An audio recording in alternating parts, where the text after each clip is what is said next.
Assalamualaikum warahmatullahi wabarakatuh. Alhamdulillah. Allahumma salli ala Sayyidina Muhammad. Perayaan Maulid Nabi adalah bentuk ucapan syukur kita kepada baginda Nabi Muhammad sallallahu alaihi wasallam. Sebab dengan hadirnya beliau di alam ini berarti dimulainya lagi babak baru dari peradaban manusia. Peradaban yang lebih beradab dari yang sebelumnya, kelakuan manusia dan hewan tak jauh beda.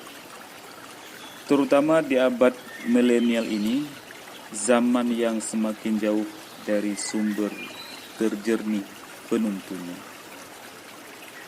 Beliau hadir membawa misi teramat besar bagi umat manusia seluruhnya, yakni menyebarkan akhlak mulia.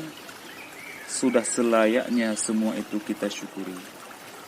Sebagaimana perintah Allah, bersyukurlah kalian semua kepadaku dan jangan mengkufuriku. Salah satu cara kita bersyukur yakni dengan merayakan kelahiran beliau. Ada sebuah cerita yang mengagumkan mengenai perayaan Maulid Nabi Muhammad sallallahu alaihi wasallam. Cerita yang baru saja terjadi sekitar awal abad 20 ini, yakni kisah seorang ayah yang berkeinginan kuat dan anaknya.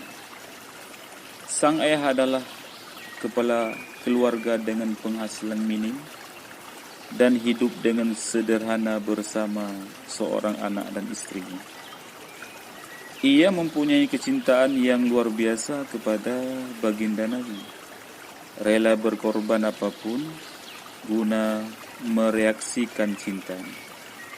Pekerjaannya serabutan, tak punya penghasilan tetap untuk menutupi kebutuhan diri dan keluarga kecilnya.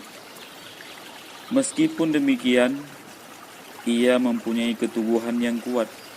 Ia ingin bisa merayakan bulan kelahiran Nabi yang ia cintai setiap tahunnya dengan cara ia akan menyisihkan rezeki yang ia peroleh di setiap harinya.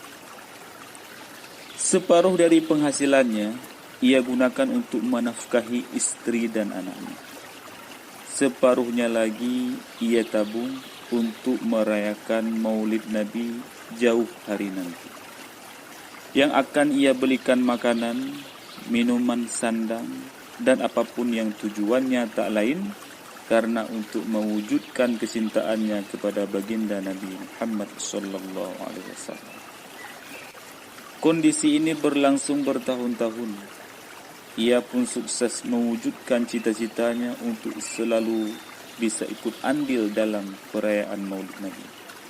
Meskipun dengan bermodal harta yang terbilang sedikit, namun membuatnya puas dan bersyukur.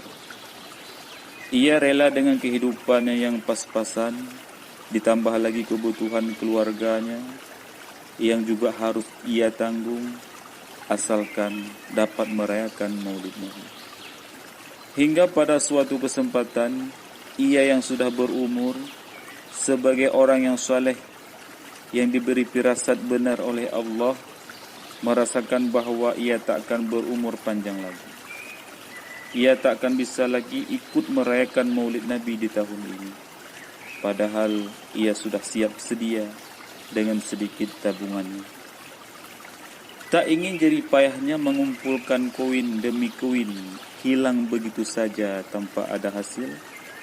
Ia pun memanggil anaknya guna bermandat sebelum pergi menghadap Sang Ilahi Rabb.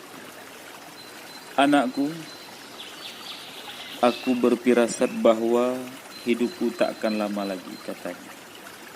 Anaknya kaget mendengar perkataan ayah yang begitu ia cintai, ayah yang begitu sabar dengan kehidupan sederhananya dan selalu bersyukur.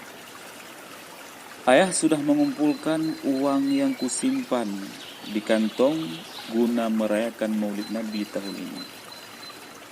Katanya lagi, walaupun anaknya tandasnya lagi tak menghiraukan perasaan anaknya. Nanti kalau ayah sudah meninggal, gunakan uang itu seperti yang biasanya ayah lakukan. Tak lama setelah itu, sang ayah pun meninggal dengan menyisakan isak tangis istri dan anaknya. Selang beberapa hari, sang anak yang menggantikan posisi ayahnya untuk menanggung kebutuhan keluarga bermimpi. Mimpi yang mengerikan. Dalam mimpinya ia melihat bahwa hari kiamat sudah terjadi. Ia bersama miliaran manusia yang lain berkumpul di suatu tempat guna menghisap amal-amal masing-masing.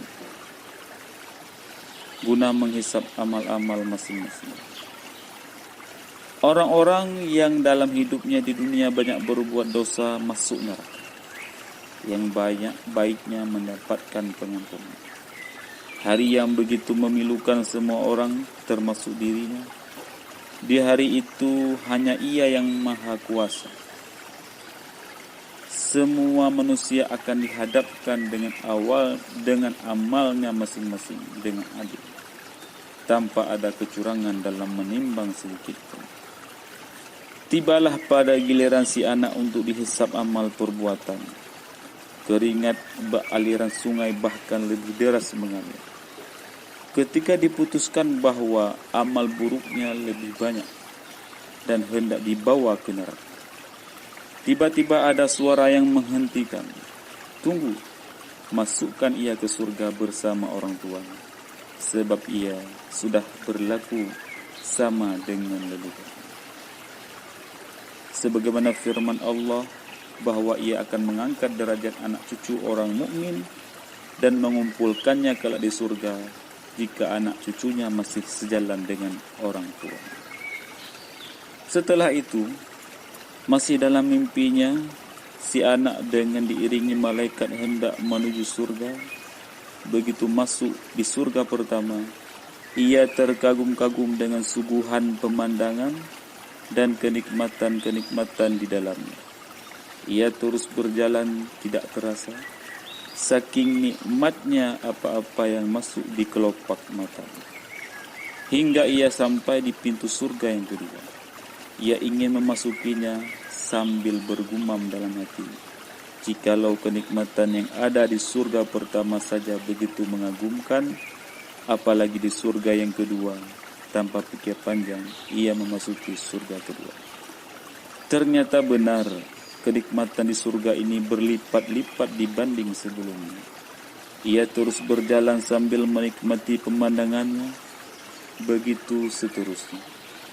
Kenikmatan demi kenikmatan yang senantiasa berlipat dari sebelumnya ia rasakan, sambil terus berjalan tanpa terasa. Sampai akhirnya ia berdiri di pintu surga ke-8. Ia masih juga belum puas dengan keelokan dan kelezatan surga-surga sebelumnya. Ia ingin masuk lagi di surga ke-8 ini. Sebelum kakinya menjejakkan untuk melangkah, ia dihadang malaikat penjaga sambil berkata menegur, "Berhenti, surga ini hanya untuk orang-orang yang merayakan Maulid Nabi." Belum juga si anak menjawab, tiba-tiba ada suara tanpa rupa, "Biarkan ia masuk bersama orang tuanya di surga ini." Dengan girang ia memasuki surga khusus ini. Sesampainya di dalam, ia berjumpa dengan perempuan-perempuan yang cantik menawan. Hanya seorang yang ia kenali rupanya, yaitu ibunya. Perempuan-perempuan lainnya sama sekali belum pernah ia jumpai. Di sisi lain, ia melihat seseorang yang wajahnya bagai purnama bersinar penuh wibawa. Ia tahu bahwa orang itu adalah baginda Nabi. Beliau diiringi para sahabatnya di belakang. Ternyata ada satu orang di belakang Nabi yang juga ikut mengiringi, yang membuat si anak ini tergerak untuk memanggilnya, yaitu ayahnya. Setelah sang ayah tahu ada anaknya memanggil-manggil, ia menghampiri dan menanyakan kondisinya. Setelah si anak menjawab, ia berbalik bertanya perihal perempuan-perempuan yang di awal masuk tadi ia temui.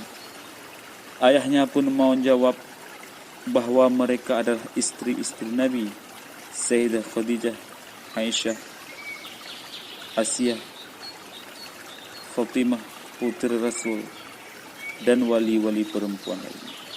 Anaknya kembali bertanya lagi tentang rahasia ayahnya bisa di surga khusus ini. Ayahnya menjawab bahwa ia bisa sampai di sini berkat usahanya, menyisihkan penghasilannya guna ikut andil merayakan Maulid Nabi setiap tahunnya, seperti yang engkau ketahui, katanya.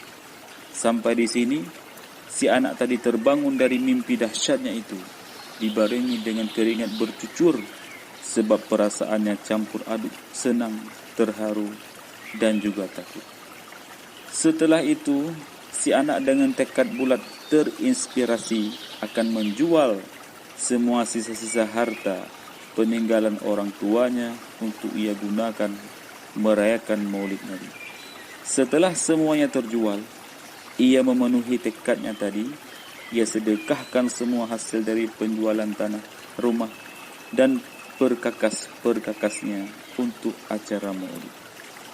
Untuk kehidupan sehari-harinya, untuk tempat berteduh dan tidurnya, ia bertempat tinggal di sebuah masjid. Hingga 30 tahun kemudian, ia masih dalam kondisi seperti ini. Dan setiap tahunnya, ia selalu menghadiri majelis-majelis perayaan Maulid.